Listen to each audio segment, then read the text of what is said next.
सब बहुत अच्छे हों, खुश हों, स्वस्थ हों, मस्त हों और अपना बहुत अच्छे से ख़्याल रखते हुए अपनी प्रिपरेशन भी बहुत अच्छे से कर रहे हों। मैं भी बहुत अच्छी हूँ, मेरी प्रिपरेशन भी अच्छी चल रही है। और फ्रेंड्स, अभी ये है सुबह का समय और बाहर बहुत अंधेरा है, आप सभी ने अभी देखा। और अब मैं अपना स्टडी का फर्स्ट टास्क स्टार्ट कर रही हूँ। कल मैंने जो मॉक प्रैक्टिस किया था तो उसमें से जो भी डाउट्स निकल कर आए थे, उनमें से मैंने अलग-अलग सब्जेक्ट के कुछ टॉपिक डिसाइड किए हैं जिनको मुझे आज के आज कंप्लीट करना है। तो आप में से मेरी एक फ्रेंड ने मुझे कमेंट करके पूछा था कि दी आप जो मॉक एनालिसिस करते हो, उसमें आप सारे सब्जेक्ट को एनालिसिस करते हो या सिर्फ मैथ को? तो डियर सिस्टर, मैं जब भी मॉक प्रैक्टिस करती हूँ तो हर एक सब्जेक्ट के क्वेश्चन जो मुझे नहीं आए होते हैं उन सभी को एनालिसिस करती हूँ।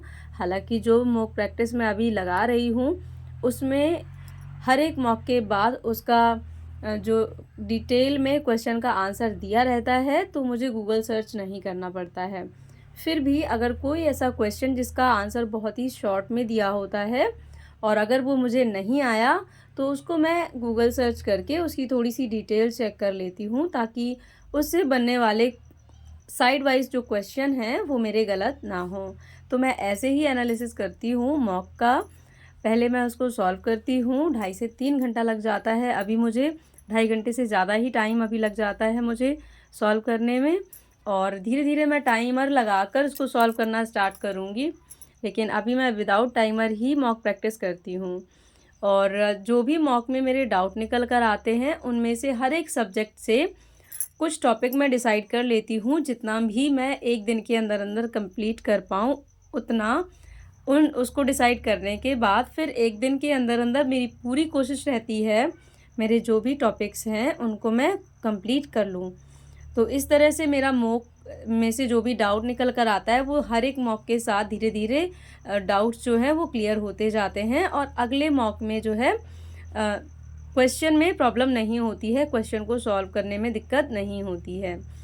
और एक चीज़ और मैं यहाँ पर आप सबको बोलना चाहती हूँ कि फ्रेंड्स, अगर आप भी मॉक प्रैक्टिस करें तो मॉक के मार्क्स पर बिल्कुल भी ध्यान ना दीजिएगा कि आप कितने मॉक आपके मार्क्स ओवरऑल कितने बन रहे हैं। आज के वीडियो में भी मैं अपना एक मॉक टेस्ट आपके साथ शेयर करूँगी, तो आप उसमें मेरे मार्क्स चेक कर सकते हैं। मैंने 2 पार्ट्स में अपने मार्क्स को जो है डिवाइड किया है। पहला हिंदी और इंग्लिश को 30 मार्क्स का वो अलग रखा है और बाकी का 120 मार्क्स का अलग रखा है।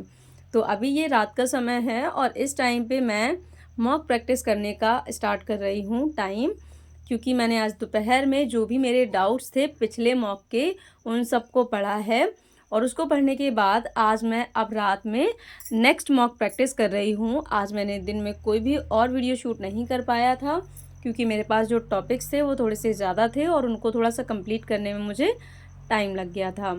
और अभी मैं यहाँ पर मॉक प्रैक्टिस करूँगी और जो भी मेरे मार्क्स होंगे वो आप सबके साथ मैं शेयर कर दूँगी, तो आप वीडियो में लास्ट तक बने रहिएगा, आपको पता चलेगा कि मेरे कितने मार्क्स आए हैं। और फ्रेंड्स, मैं आपको एक चीज़ फिर से कहूँगी कि आप प्लीज़ अगर मॉक प्रैक्टिस कर रहे हैं तो मॉक में आपके कितने मार्क्स बन रहे हैं उस पर बिल्कुल मत जाइएगा। आपको केवल इतना ध्यान देना है कि जो भी आपके डाउट्स निकल कर आते हैं, उनसे रिलेटेड जो टॉपिक्स हैं, चाहे वो किसी भी सब्जेक्ट के हों, आपको उनको कंप्लीट करना है। आप अपनी क्षमता के अनुसार टॉपिक डिसाइड करें। मान लीजिए आपको मैथ्स में लग रहा है कि ज़्यादा क्वेश्चन आप गलत करते हैं, तो मैथ्स के कुछ टॉपिक को आप 1 दिन के अंदर पढ़ सकते हैं, क्योंकि हो सकता है आप बहुत सारे टॉपिक से क्वेश्चन गलत करें, लेकिन ये पॉसिबल तो नहीं है कि 1 दिन में सारे टॉपिक पढ़े जा सकें। पर उनमें से आप कोई भी 2 टॉपिक डिसाइड कर सकते हैं जिनको आप 1 दिन के अंदर कंप्लीट कर लें। फिर अगले दिन जो आपके डाउट निकल कर आएँ, उनमें से फिर 2 टॉपिक डिसाइड कर लीजिएगा, उनको कंप्लीट कर लीजिएगा। तो ऐसे-ऐसे आपके डे वाइज़ आपके सभी टॉपिक्स जो हैं क्लियर होते चले जाएँगे। आप मैथ्स के अलावा और भी साइंस है, हिस्ट्री, ज्योग्राफी है, करंट अफेयर है, जिसमें भी आपको लगता है कि टाइम की नीड है, आपको टाइम इसमें देना चाहिए, आप उस टॉपिक को ज़रूर से डिसाइड करके और उसको पढ़ने की ज़्यादा से ज़्यादा कोशिश करें।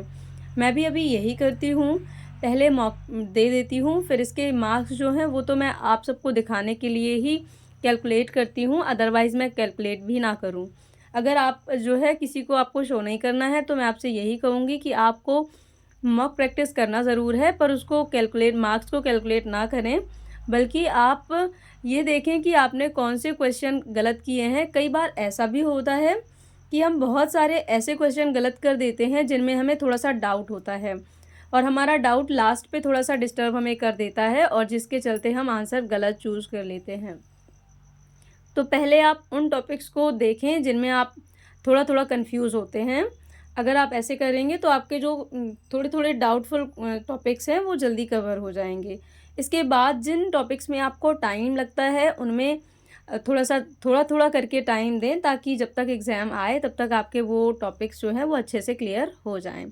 तो मैं भी अभी यही करती हूँ और मैथ्स में भी डेली मैं एक टॉपिक तो कंप्लीट करने का पूरा प्रयास करती हूँ कि मेरा एक टॉपिक जो मुझे नहीं आता है या जिनके क्वेश्चन मैं ज़्यादा गलत करती हूँ उसको कंप्लीट करूँ। और उसके अलावा साइंस में भी ऐसा ही करती हूँ कि जिन टॉपिक्स से रिलेटेड क्वेश्चन मैं गलत करती हूँ उससे कोई भी 1 या 2 टॉपिक डिसाइड कर लेती हूँ और फिर उनको पूरे दिन में जो भी मुझे टाइम मिलता है उसमें मैं कंप्लीट कर लेती हूँ। और इसके बाद फिर मैंने जो है मॉक प्रैक्टिस कर लिया था रात में, और ये है दिन का टाइम। सुबह में मैंने सारे मार्क्स जो हैं कैलकुलेट किए थे क्योंकि रात में बहुत देर हो गई थी। फिर मैंने उनको वहीं पर छोड़ दिया था सॉल्व करके, मार्क्स जो है वो कैलकुलेट नहीं किए थे। और ये सुबह का समय है तो अभी मैं मार्क्स को कैलकुलेट कर रही हूँ क्योंकि अभी आप सबके साथ मुझे शेयर भी करना है कि मेरे एग्जैक्टली कितने मार्क्स बने। फ्रेंड्स, अगर आपको वीडियो किसी भी वजह से पसंद आता है तो प्लीज़ वीडियो को लाइक कर दीजिएगा, और अगर आप चैनल पर नए हैं तो चैनल को सब्सक्राइब भी कर लीजिएगा। बेल आइकन को प्रेस कर लीजिएगा ताकि आपको मेरी आने वाली हर एक वीडियोस की नोटिफिकेशन मिलती रहे। और फ्रेंड्स, अगर आपके जीवन में भी मेरी वजह से कुछ भी पॉजिटिव होता है, आपको कुछ भी अच्छा महसूस होता है, तो प्लीज़ कमेंट सेक्शन में एक पॉजिटिव कमेंट ज़रूर कीजिएगा, क्योंकि आपका हर एक पॉजिटिव कमेंट मेरे लिए बिगेस्ट सोर्स ऑफ मोटिवेशन बनता है।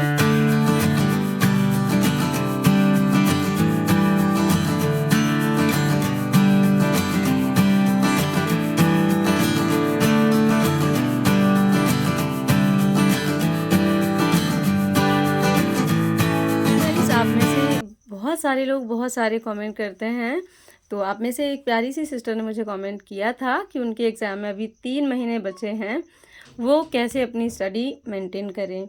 तो सिस्टर, मैं आपको बहुत अच्छा सजेशन देना चाहती हूँ कि अगर आपको 3 महीने मिल रहे हैं एग्ज़ाम के लिए, that is very enough time, you know.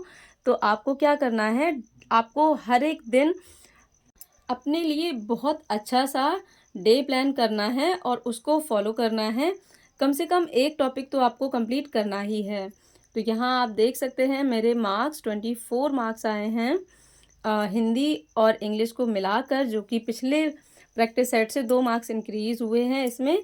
लेकिन जो 120 मार्क्स का मेरा मेन पेपर है उसमें 62 मार्क्स ही मेरे आए हैं।